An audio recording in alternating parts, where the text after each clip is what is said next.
Welcome to our few moments together on the Parsha. This Shabbos, we have the privilege of reading Parshas Kedoshim. Parshas Kedoshim, included with all the many mitzvahs that are in the Sedra, has the famous dictum that the Torah has in Pasuk Yud Ches, where it says, Lo sikom v'lo sitor es b'nei amecha. You can't take revenge or even be vengeful. Rashi explains the difference between taking revenge and being vengeful. Taking revenge is when someone asks you for a favor, like, let's say, can I please borrow your hoe or your rake or your garden tool? And you answer back and say, no, I am not going to give it to you the same way you didn't give it to me. That's lo sikom. Lo sitor is when they ask the same question and you answer by saying, oh yes, I'll be happy to loan you my garden rake, not like you did. You can't do that either. Lo sikom v'lo sitor. You can't take revenge or be vengeful. And then the pasuk says, V'ahavta l'reacha kamocha, ani Hashem. You should love your friend, your neighbor, as yourself, says Hashem.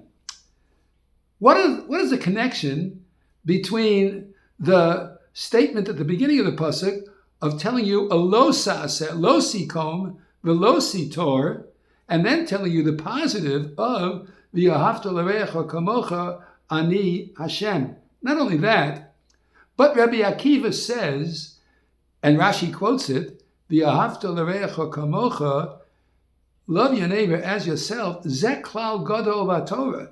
That's a big general rule throughout the Torah. And yet, when you go to Masechta Shabbos, and the famous story of the ger that comes to Shammai and says, teach me the whole Torah while I stand on one foot, and Shammai chases him out by ripping out a beam and showing him the beam and brandishing it against him. And so he chased him away, and Hillel, when confronted with the same ger, prospective ger, said, yes, I'll teach you the whole Torah. Here's the entire Torah. Ma desani lach, what is hateful to you, lechavrech lo savid. Don't do to your neighbor. Two questions. Number one, why did Shammai chase him out with the beam of the building? And why did Hillel give him a negative response? Instead of saying, v'ahavta l'reacha kamocha, love your neighbor as yourself, he said, ma desani lach lechavrech lo savid. What's hateful to you, don't do to your neighbor. Why didn't Hillel say what Rabbi Akiva said, v'ahavta l'reacha kamocha ani Hashem, love your neighbor as yourself? In answer to the first question, Shammai wasn't being vengeful or cruel. He was demonstrating, says the Marsha, to the prospective ger, you see this beam that I ripped out of the building? Did the building fall in? Did the building collapse? Not at all. It shows that a building, a true, good, solid edifice, is not dependent on one beam. There's a whole Torah. So if you're not interested in the whole picture, then you're not interested in keeping the building up. That was Shammai's response. Hillel, however, gave a negative response. He said, what's hateful to you, don't do to your friend. Do not do unto others as you would not have others do unto you. Why didn't Hillel say, v'ahavta l'reacha kamocha? It's very interesting when you think about it. The Ramban himself sort of begs the question, why doesn't it say, v'ahavta es re'acha kamocha? You should love your neighbor as yourself. Why does it say, v'ahavta lire'acha kamocha? To your neighbor, not es re'acha. The Ramban is bothered by this. It's interesting, throughout the Torah, whenever you have an action word going and acting on a stationary object, a noun, there's always a word in between the verb and the noun. For instance, Bereshis bara Elokim. In the beginning, Hashem created Es HaShamayim, the Es Haaretz. The creation was a powerful force, so-called biggest of all bangs, if you wish.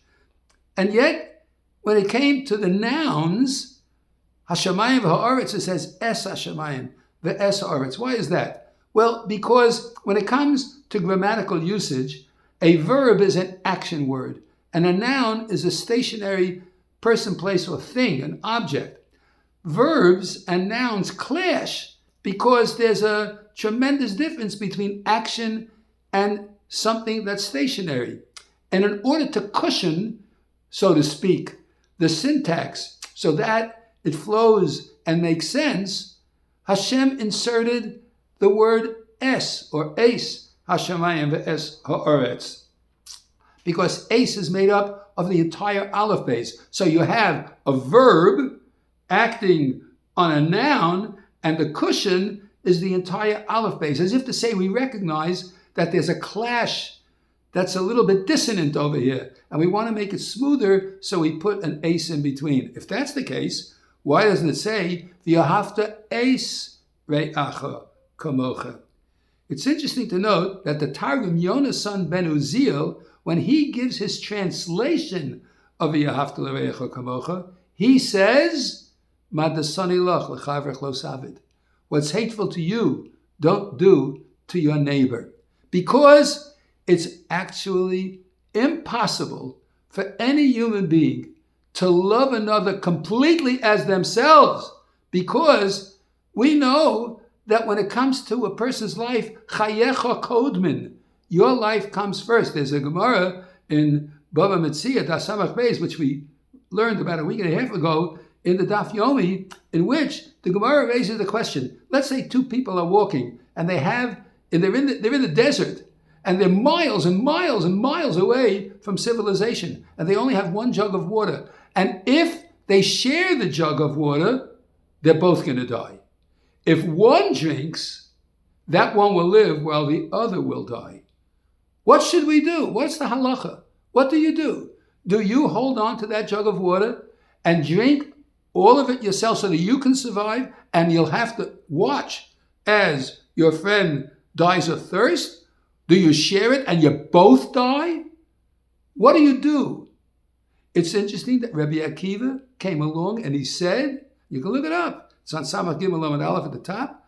Rabbi Akiva says, Chayecha Kodmin, your life comes first. How do we know that? It's a pasuk. The pasuk says, V'chei achicha imach, your brother should live with you. You have to be alive in order for the brother to be alive. If you're going to die, you're not required to give up your life. So it's impossible to fulfill the Ahavta Lireyacha Kamocha in the ultimate nth degree sense of the word.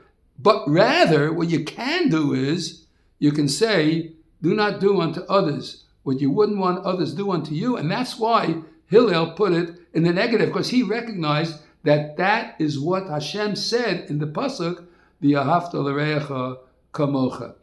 Think about this, people.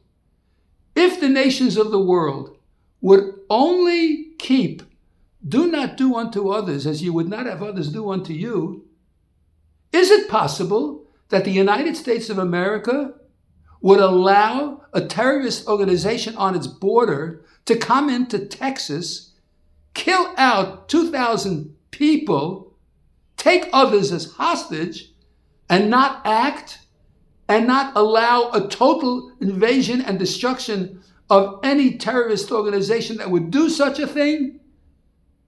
And so shouldn't we say, Matasani lach, l'chavrech lo savet, get rid of all these platitudes of love your neighbor where you can't possibly find any way to fulfill it, because it's impossible for a human being to fulfill it. But at least do not do unto others as you would not have others do unto you. What's hateful to you, don't do to your neighbor. Don't allow the Jewish people to be browbeaten into giving up the responsibility to protect the sovereign quality of life in the land of Israel at the expense. Well, after all, the others want peace. What do you mean want peace? Do not do unto others. Don't ask Israel to do what you yourself would not do. Would you allow that such a terrorist organization would exist and allow it to flourish? Impossible. No sovereign nation, no member nation of the United Nations would allow such a thing to happen if they had their druthers, so to speak. So they shouldn't push the Jewish people to that point either.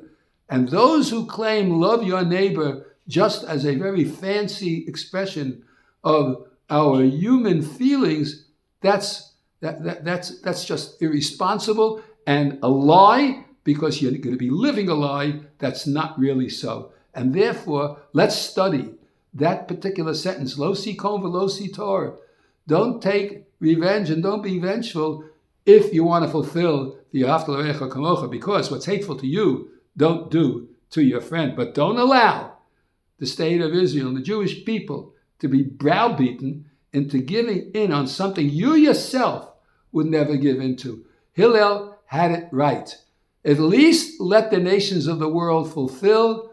Do not do unto others as you would not have others do unto you. And that's why the Targum Yonasan chooses to follow Hillel's dictum, the peace-loving Hillel that said, Heve mi talmidav shel Aaron, be of the students of Aaron, oev shalom, verodev shalom, loving peace and pursuing it, oev es hamakom u'mekarvan laTorah, or es habrios u'mekarvan laTorah, loving all of God's creations and bringing them close to the Torah. The Torah is the example of perfect the ahavta l'reacha kamocha. And let's hope that the nations of the world can buy into that beautiful, beautiful idea that is mentioned in Parshas Kedoshim in this week's Sefer. Hashem should send in this new month of Iyar, Ani Hashem Rofecha, a healing for all the Jewish people as we celebrate the ahavta l'reacha kamocha. Have an absolutely wonderful Shabbos, and let's see Shalom al Yisrael.